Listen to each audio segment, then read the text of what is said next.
C'est une longue marche que le peuple sahraoui a entrepris pour son indépendance, dont une des étapes les plus importantes est sans doute la proclamation de la République arabe sahraoui démocratique. Un certain 27 février 1976 à Bel-Lahlou, dans les territoires libérés, et ce au lendemain du départ du dernier soldat espagnol du Sahara occidental. Et depuis, la race de son peuple et son représentant légitime, le Front Polisario, ont montré leur détermination à parachever le processus de décolonisation de la dernière colonie d'Afrique.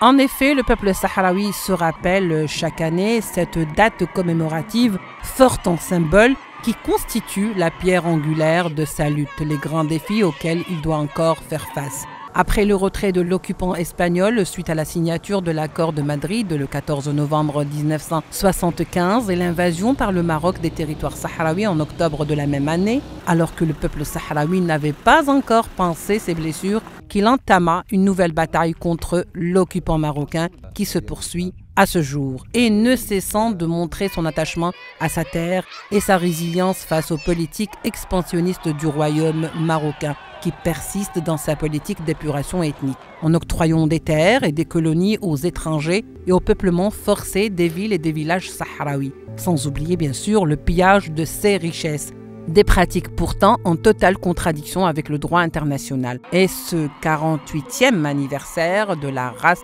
intervient dans un contexte particulier, entre percées diplomatiques et victoires juridiques, mais aussi une lutte armée, bien qu'elle soit asymétrique et inégale, comme rappelé par le président sahraoui Brahim Ghali. Mais c'est une guerre d'usure qui met à mal l'occupant et impacte de façon directe sa situation socio-économique. S'agissant de la bataille juridique, la victoire du Front Polisario, qui a réussi à mettre un terme au pillage des ressources naturelles du Sahara occidental par le Maroc, en particulier les accords de pêche Union européenne-Maroc, constitue un précédent mettant non seulement l'occupant, mais aussi la complicité des grandes puissances devant le fait accompli.